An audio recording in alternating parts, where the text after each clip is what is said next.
Hey boos, in this video I give commentary based on my opinion.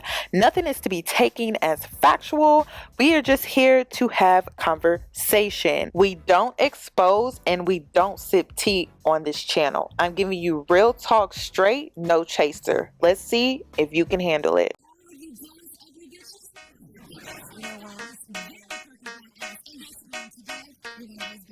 Cause I'm a boss.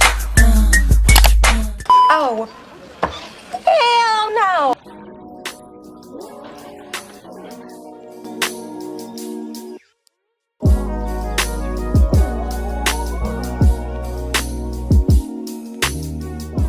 Hi guys, it's Yanni and I'm back with another video. So in today's video, I'm going to be covering a series of different topics. I've been MIA, you guys. I went to LA for about 2 weeks and so now I'm back, I'm refreshed, and I just feel more like myself again. So I wanted to talk about this T.I. situation with his whole parenting skills, and then I also wanted to talk about Lil Baby and his baby mama Aisha. I wanted to get into this Black Love documentary. I only saw the trailer, I saw the preview, but I didn't watch the full documentary, so I wanted to throw that out there. But I just wanted to touch bases on some things that were highlighted on Twitter and Instagram. And I also wanted to get into this Kylie situation and this whole brown skinned girl caption. And then also I wanted to touch bases on what we can learn from Megan Thee Stallion and Cardi. So let's go ahead and get into today's video. So first up, I wanted to talk about T.I.'s parenting skills. I come out here, you know what I mean? I'm having a nice family time. And I come out here and look what I see. Look what I got to see. Look.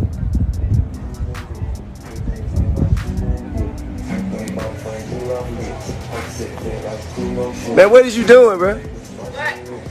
Man, I'm gonna come kick your ass, man. You see what I'm saying?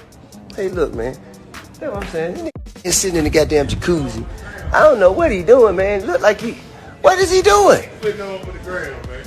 I'm saying... Go look at your son. Go look at your son. Look at it.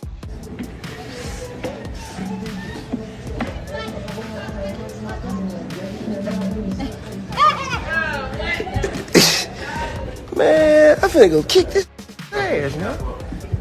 Clearly, you guys, he holds his daughters to a higher standard than he holds his sons. And this is something that he has vocalized through different interviews. Did he come out and say, I hold my daughters to a higher standard than I hold, or higher standards than I hold my sons? No.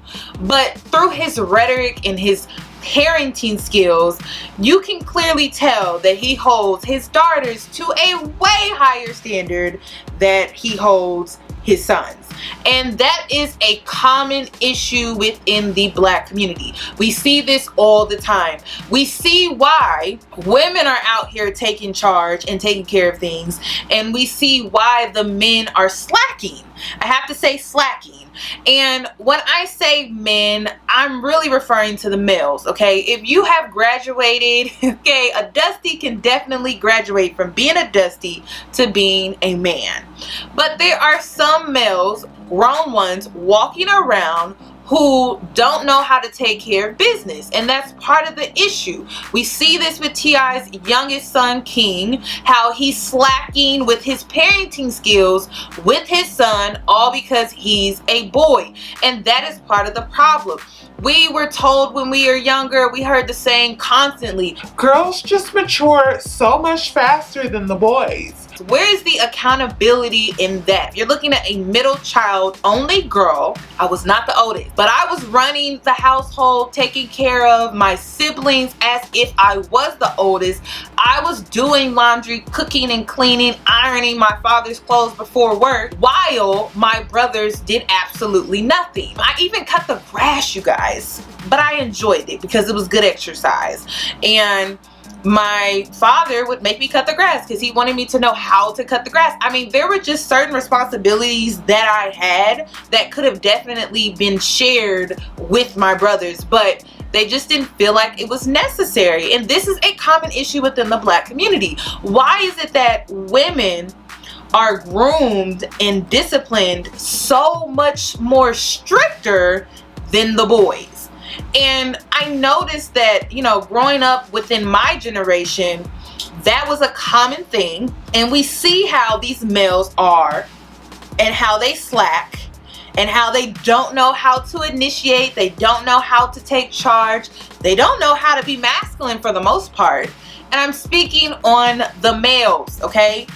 Please do not come at me saying I'm generalizing, because I cannot stand that. If you are doing what you're supposed to be doing, I'm not talking about you. If you are taking charge, if you're initiating and you're a male, I'm not referring to you, okay? If you refer to yourself as a real man that knows how to initiate, take charge, take care of business, pay bills, be a provider, I'm not speaking on you. I'm speaking on the ones that don't know, that are lost, that slack, that are lazy, that don't know how to just get it done. I'm speaking on those type of men. So with that being said, I just don't understand, why is this a thing within the Black community? And it shows. When you look out into the community, we're all in our 20s, late 20s at that, early 30s, mid 30s. It really shows how the parental generation of our generation really slacked, really dropped the ball with the men.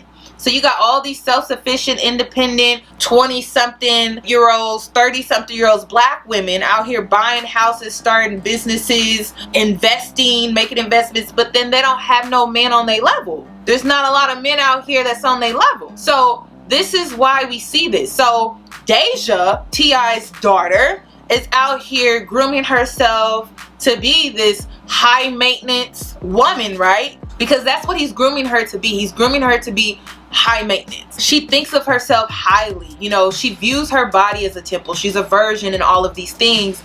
And hopefully it's really truly her choice. And based off of what I've seen on social media with Deja making YouTube videos and things like that, she seems like a really nice young lady, to be honest. And so she is definitely a high maintenance woman. You can tell that she's gonna go to school, she's gonna graduate, she's going to make something of herself.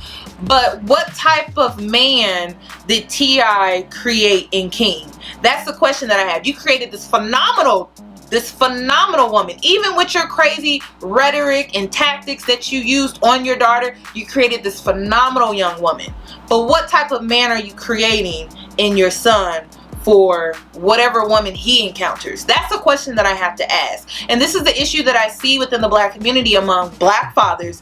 You guys do not hold them to the same standards that you hold your daughters, and it shows. Moving on to my next topic, this whole Lil Baby and his baby mama Aisha, and how they're going back and forth on social media regarding this car, regarding their son's tuition. So I'm going to give you guys a little bit of a backstory. So Lil Baby is a rapper, and he is based in Atlanta. I believe he has 2 children. He has one by his first baby mama Aisha, and then he has another one by his second baby mama Jada Waiter, which is also his current girlfriend. With that being said, he's still over the financial responsibilities when it comes to his son, his oldest son. So she's on social media complaining about how she doesn't have a car. And I don't understand it. So we're living in the middle of a pandemic, and me and Jason are taking these costly rides back and forth to get to the grocery store or to the city, wherever we have to go. And we're in and out of the car with complete strangers, you know, pretty much putting ourselves in a position to actually catch COVID-19 if one of our drivers could have possibly had it, because they've been driving around people all day.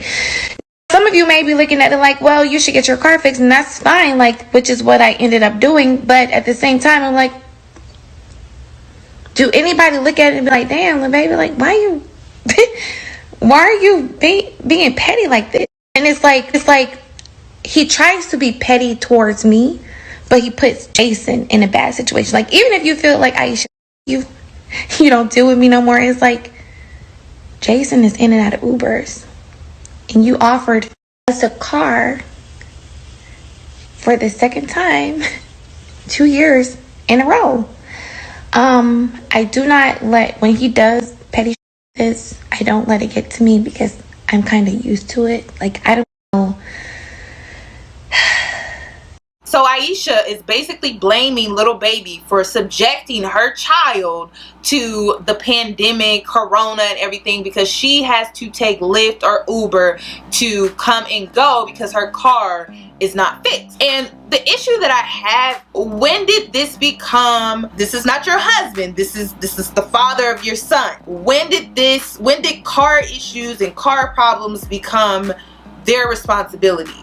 Because a grown person, right, needs transportation to make it to and from work. A child being in the equation should not determine whether or not you have a car or not, a working car at that. And that's the part that I don't understand. And see, this is the dysfunction within the Black community. You have Black women that grow up in single parent households looking to men as father figures. I grew up in a 2-parent household, and I knew when I became of the age of 18, I didn't even want to look to my father for certain things because he would little girl me. He would basically say, oh, you need to do this and you need to do that before I give you this, or gift you this, or give you money for this, or help you with your car. You need to do X, Y, and Z. So because my father used to do that to me as a child, as a young adult woman, my preteens and teenage years, I stopped going to him for things. I started to become self-sufficient. I started relying on myself for things. And see, a lot of women think because a father figure wasn't there to really show them the balance of what it looks like to be self-sufficient, but also, okay, you have a man in your time of need to help you. I feel like they don't know what the healthy balance really looks like. I don't need my father for anything, but I know if my back was truly up against the wall, I could go to him for help if that was something that I truly needed. But I know because he used to little girl me as a child, it's like I try to avoid it at all costs. I'm like, oh no, he gonna hold this over my head. I'm gonna have to pay him back. He's gonna little girl me. He's gonna tell me I need to do this and this and this, and I have to do it his way. And so when I look at this Aisha situation, she's upset because Lil Baby wants it done his way. He's paying for the car. He's giving her these guidelines and rules to follow, and she doesn't want to abide by those rules. Yet she wants to punish her son and put him at high risk for corona, all because she won't abide by his rules. If you are a woman and you don't want to abide by a man's rules when it comes to providing for you, giving you things, or whatever the case may be, you need to get it on your own. Okay, blasting him on social media is not going to change your situation. It's honestly not going to make your situation any better. And I didn't see anything wrong with the expectations that Lil Baby had for Aisha. And the reason why he wasn't paying the tuition was because she was not taking their son to school. Why pay for something that your son is not using? And so I have to start asking the integrity. I have to start asking and questioning the integrity of his baby mama, Aisha. A lot of things just don't add up. She's on social media basically begging this man when he has laid out these rules and guidelines for her to follow in order for her to receive this Range Rover that he already bought. So a fan tweeted him and said, man, just get her a Honda, call it a day.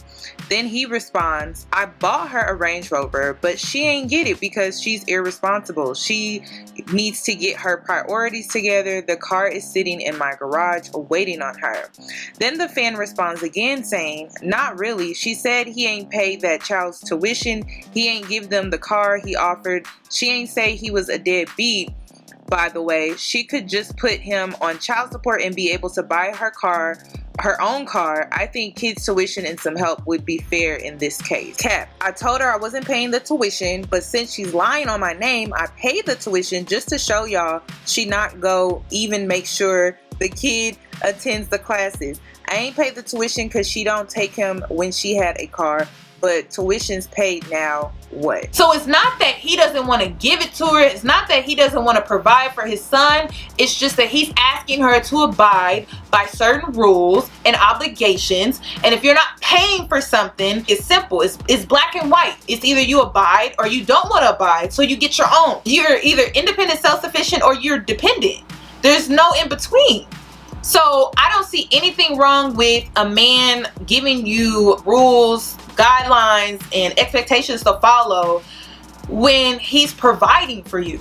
And if you are a woman and you don't even like the idea of that, you don't like the sight of it, you don't like the idea of it, hypergamy is not for you. And the reason why I say that is because when you start to climb the ladder of different calibers of men, right, and you are depending on this man for everything, you have to follow his rules. What he says goes. And if you don't like that idea, then you need to be more self-sufficient. You need to be more independent, or you need to fake being dependent and actually have your own for those times where you don't want to abide by his rules. You don't want to follow his guidelines and all of these different obligations that he has for you. You need to figure it out on your own, but you got to pick and choose. If you don't like the idea of a man little girling you, meaning just like my father would do to me, you got to do X, Y, and Z. You got to mow the lawn. You got to clean the kitchen. You got to clean your room. I mean, if you don't want to do those things, right? Just like I learned when I was growing up, I'm gonna get it on my own. You can't have it both ways though. That's the issue that I have with this entire situation, is that clearly you can tell she was raised in an environment where there was not a man present in her life to teach her the difference, to teach her the balance in being self-sufficient and then also being dependent on a man. If a man is saying no, then that means you get it your own way, on your own terms. You're gonna get it regardless. There's no, oh, I don't have because this man didn't give it to. No, but you would learn that. If you grew up in a two-parent home with a father figure, you would have learned that. And so you can tell that she did not learn that. It's so clear. It's so evidently clear. And I can't blame single moms. I gotta hold both parents accountable. Her dad wasn't there for her, and her mom did the best that she could. And so no one taught her that at some point you gotta make it happen on your own. You can't depend on a second person or a third person to always be there helping you with necessity things. Like, this is a necessity. Having a transportation in Atlanta is a necessity. It's not something that you would consider or something that you would want. It's something that you need in order to be self-sufficient. So I just don't understand that. That's how I'm looking at it. I'm looking at it from a lens of, she's not independent, she's not self-sufficient, and she has a whole son to take care of. Or maybe she's trying to come across as if she's not, in order to get Lil Baby to do what she wants him to do, which is, I guess, F the rules, F the guidelines and all of that,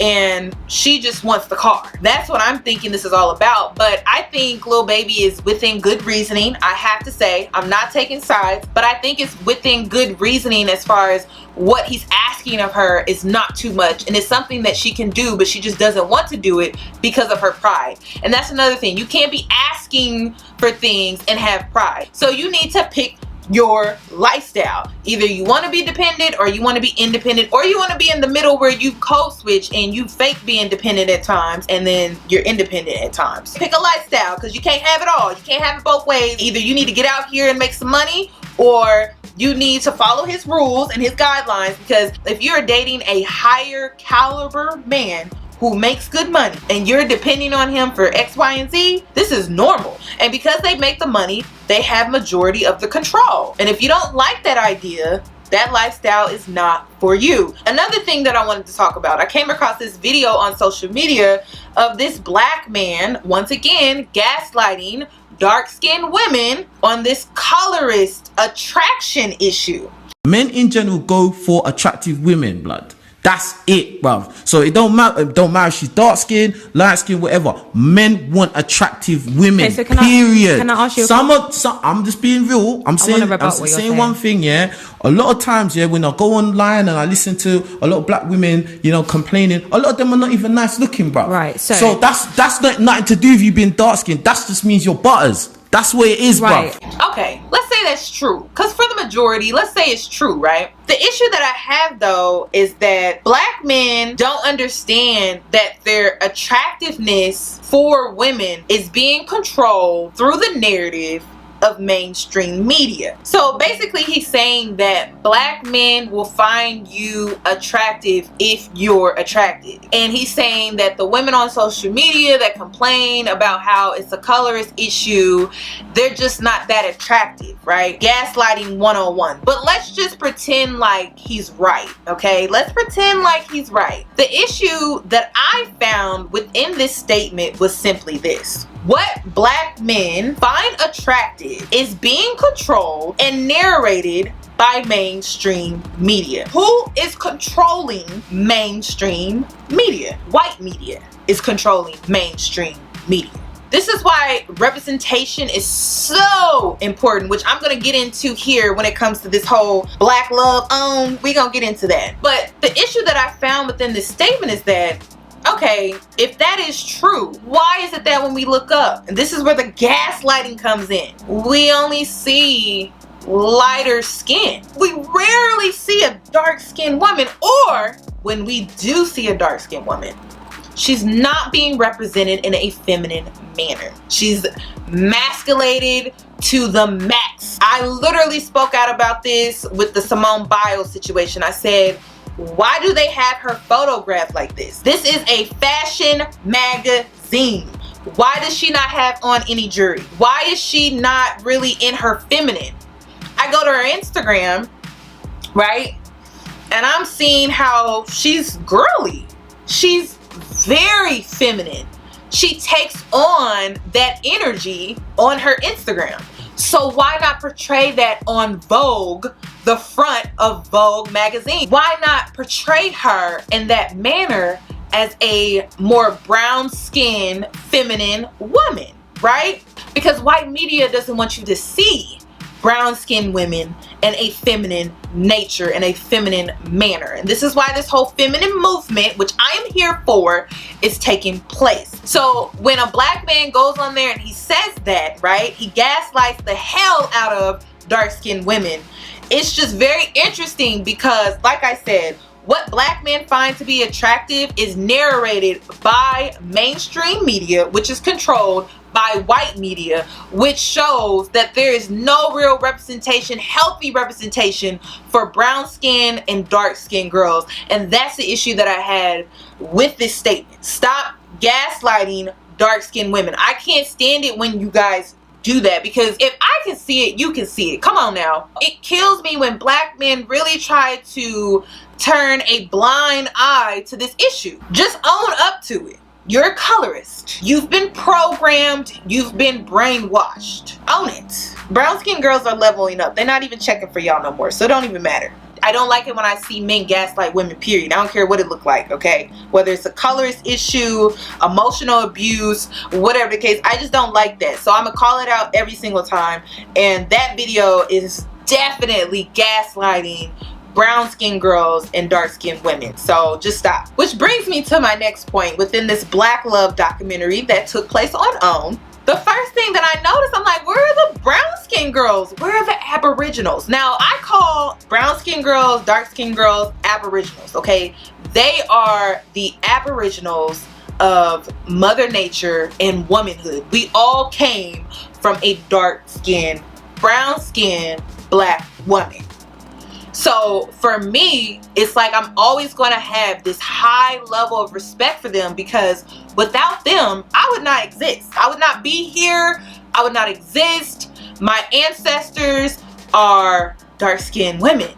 I know that. That's through education, okay? Which a lot of black people are not really educated on what it means to be an aboriginal. So in reality, their skin should always be placed on a pedestal for good reasonings, okay? They literally populated the entire universe, okay? The entire world. We all came from a black woman, including Jesus. And I'm gonna put that in parentheses, okay? Yahshua, okay? We all came from a black woman. So to place them on a pedestal makes sense. To place a white woman or a light-skinned woman or a woman of my color on a pedestal don't make no damn sense. I said what I said. It don't make sense.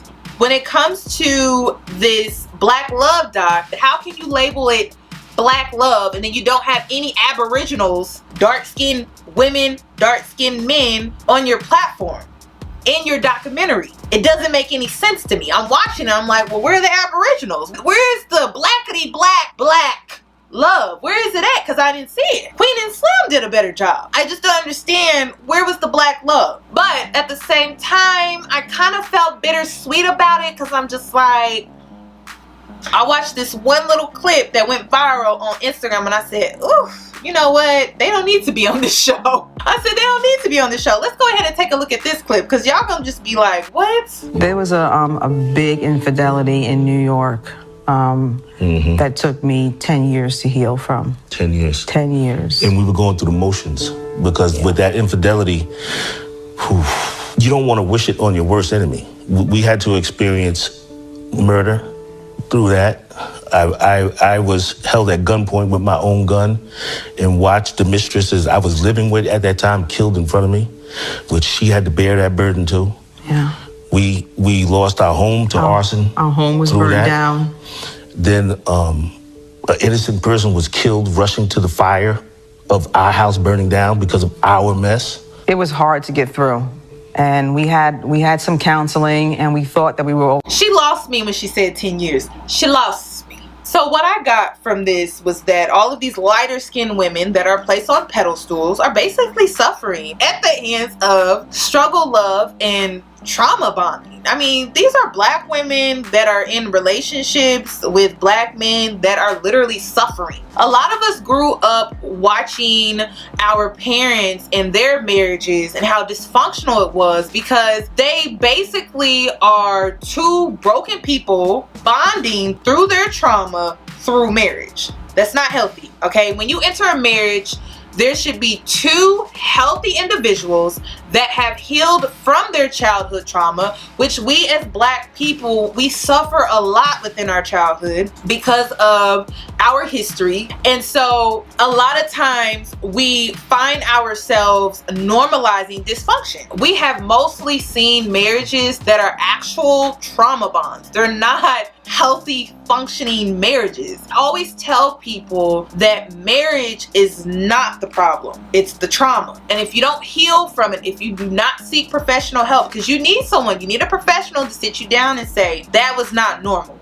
that wasn't normal. You need to heal. You need to come to a peaceful place within your heart truly and forgive too. Forgive. Do it for you, don't do it for them, so that you can really enter a marriage and it actually is fulfilling to you. It's peaceful, it's loving, it's all of these things. It's not dysfunctional. Marriage is not the issue. It's the trauma that's the issue. So the next time you're thinking about, oh, marriage is this horrible thing, you need to think about the people that were in the marriage and what they suffered through their childhood and how that bled out into their marriage. Another thing, I also wanted to talk about this Megan Thee Stallion and Cardi B situation. I wanted to just touch a little bit on it. I just wanted to ask you guys, what do you think we could learn from Megan Thee Stallion and Cardi B? Some things that I learned from Megan Thee Stallion and Cardi B is that, first, this is entertainment. We live in a world where there's a lot of contradicting, the hypocrisy within the black community, within hip hop is just out of this world. For the first time in history, we saw two women collab on a rap song and they made history. #1 song right now, top 100 list. And for centuries, for years, we always saw men exploit the woman's sexuality. We always saw men exploit the black woman's sexuality the most. So now we're seeing women take over and they have a problem with that. And another thing is this. What's for you is for you. What's your journey is your journey. I'm not looking to Cardi B and Megan Thee Stallion as role models. I don't look to entertainers as role models. They're entertainers. They're not role models. You got role models and then you got entertainers. I look to entertainers as entertainers. I also take their art, their work as entertainment. I don't take it as life or death. The black community is the only community that literally looks to our entertainers for leadership, and that should not be. But I am happy that women were able to take their power back over their own sexuality when it comes to this song and profit off of it. Because a lot of times we see men profiting off of our sexuality. And for once, we're able to see two women come together and collab and profit off of their own sexuality. I do see the liberation in that. But I don't see the liberation in the everyday black woman because we deal with this thing called double standards. White women are able to express themselves sexually, are able to explore their sexuality, but we as black women, we're held to a different standard, a different degree. It kind of reminds me of the T.I. situation, how, you know, his daughter is held to this standard and his son is held to this standard. It's the same when it comes to white women and racially ambiguous women. When it comes to our sexuality, we're held to this standard and they're held to this standard. Birthday's Memorial Day weekend. On my birthday, I seen them all at Dre's, like this one team. Okay. She's so shy. It's so cute, baby. Like, and I don't know, I was getting in a hotel room. They all pulled up, and I sucked their down. The whole team. 7. 7 basketball players in a row. How was that? I was fucking any of them though. She said. What happened to the nuts? Swallowed. All of them. Yeah. And nothing happened? You didn't have like a weird reaction in your stomach or anything? No, I passed out. That sounds so fun. You're almost making it sound like you were too up to be sucking sex. And also you were getting somebody else right before this? Yeah, they walked in mid me getting. How did they walk in? Where were you? In the hotel room. So I was like someone that works with the team, and I know that team because I've hooked up with them before. But they all pulled up. No, not the whole team. Okay. Like a few of them. They all just pulled up. They knew I was in there, and they were like, "Let's get lit." And they were just sitting around the bed and they just rotated. And for once, it's just like they said, F the stigmas, F the judgment, I'm gonna do me, I'm gonna take my power back, and I'm gonna make this song. And so for entertainment purposes, I enjoyed it. I can honestly say that. I enjoyed all the looks, I enjoyed the fashion, I really enjoyed the visual. The lyrics, but I definitely enjoyed the visuals. I enjoyed all the women coming together. I didn't understand the Kylie situation. I didn't really like it either. I really enjoyed, you know, all the women coming together and basically owning their sexuality, because, you know, when a black woman does it, it's a threat, it's a problem. We are held to these standards that these other women are not held to. Also, another thing that I wanted to touch on was this whole, I think it's funny, this whole Kylie Jenner post and this whole, did she say brown skin girl or did she say brown-eyed girl? And honestly, you guys, I honestly felt like somebody was trolling her. I do. But this is why, okay? Kylie would not know to say brown-skinned, okay? Skinned is not a word. It's not a word. Skinned is not a word. That is a black term. That is a black slang word. It's not an actual word. So that's when I knew Kylie didn't write it. Okay, that's when I knew she didn't make the caption. If it wasn't for that skinned, I probably would have been like, why would she put that as her caption? She trolling us now, like, you know. So because the caption said skinned, that was a dead giveaway for me. I'm like, okay, she didn't write the caption. She didn't do it, you guys. I don't feel like she did it, you guys. I don't feel like she did it. It does fit because, you know, the Kardashians, they love to culture appropriate black culture, and they don't like giving us any type of recognition. You know, they be renaming hairstyles and all type of stuff. So somebody's trolling her, but I mean, rightfully so. I mean, the Kardashians are always out here trying to steal what they did not create, honey, and that is why people believed it. That's why they believed it. But no, I don't feel like she wrote that caption. She wouldn't know to say skinned.